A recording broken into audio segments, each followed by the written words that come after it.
Okay, let's dive into this explainer. Look, what if I told you that the cash sitting in your wallet right this very second is actively losing its value?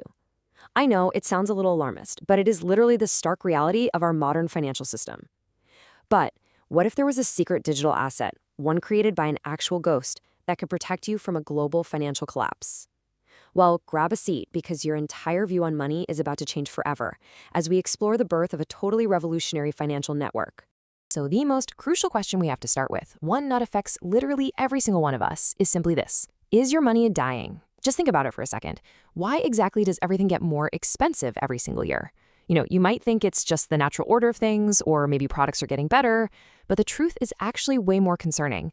It's not that the value of the items is going up, it's that the value of your currency is going down. It is actively dying right there in your pocket. Just consider the cost of everyday items. Think about milk and bread back in the 1920s compared to the massively inflated prices we're dealing with today in 2026. These things aren't magically higher quality now. They're more expensive simply because your currency's purchasing power is evaporating.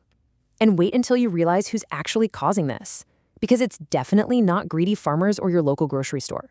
No, it all starts with the dark reality of our banking system.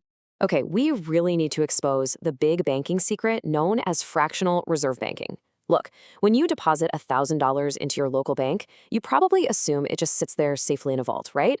Well, wrong. That is a massive misconception.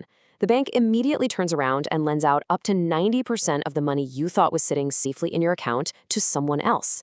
They're essentially creating credit completely out of thin air, using your hard-earned cash to generate profit for themselves and leaving only a tiny fraction actually available. Which naturally leads us to a pretty terrifying scenario. What actually happens if everyone goes to the bank to withdraw their money at the exact same time?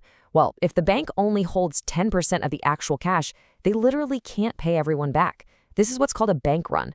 And definitely stick around because this exact systemic glitch is what crashed the entire global economy during the 2008 housing crisis. Major financial institutions literally collapsed overnight because the money simply was not there. And the so-called solution? Governments around the world were forced to step in and print trillions of new dollars out of thin air just to save the banks from their own risky behavior. But here's the thing. When a government prints trillions of new dollars to bail out the banks, it doesn't just magically fix the economy without any consequences. The money that's already in your pocket, your life savings, your salary, all of it becomes worth significantly less. As a result, inflation acts like this hidden tax on the poor and middle class.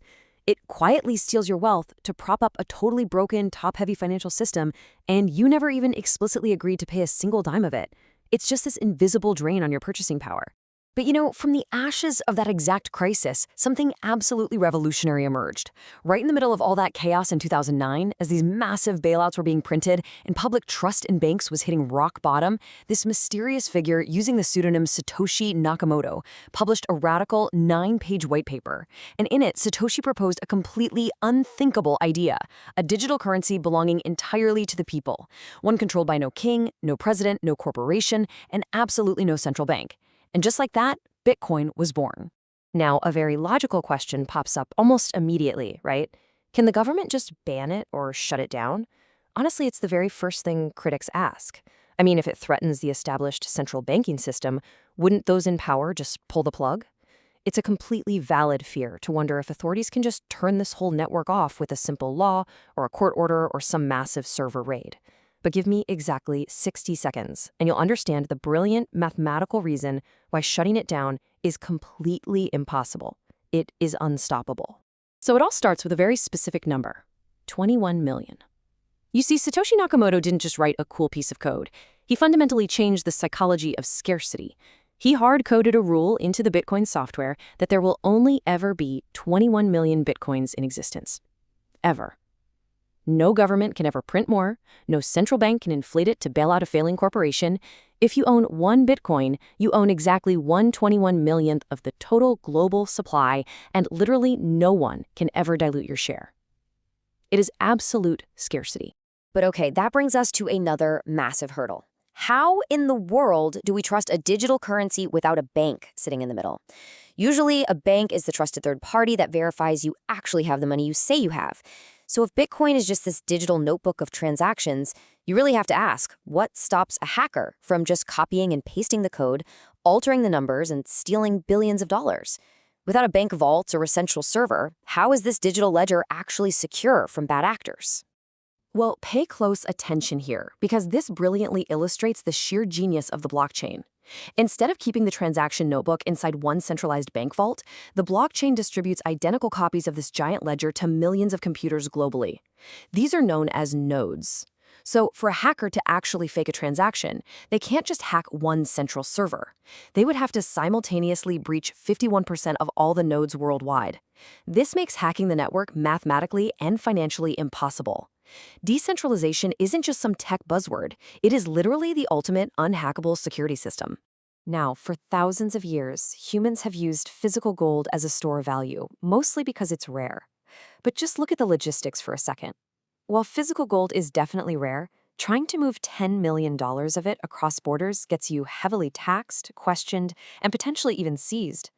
On the flip side, you can move $1 billion in digital gold, Bitcoin, anywhere in the entire world in about 10 minutes for a fee of less than $2.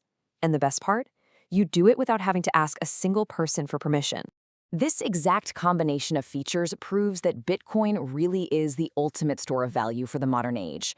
I mean, it's rarer than real gold, it mathematically cannot be faked, and it's highly practical because a single Bitcoin is divisible into 100 million smaller units called Satoshis. And honestly, most incredibly, billions of dollars of wealth can be carried literally inside your head just by memorizing a secure seed phrase or password. It is unparalleled financial sovereignty that puts you, and only you, entirely in control. But as we wrap up this explainer, you have to remember one absolutely crucial truth. Owning Bitcoin is completely useless if you don't know how to keep it safe. Seriously, people have lost billions by making just one tiny mistake. Because you are your own bank now, all of this revolutionary power means nothing if you compromise your digital keys. If you lose your password or fall for a scam, well, there is no customer service hotline to call. So ask yourself this. As you step into the future of money, are you prepared to take absolute responsibility for your wealth?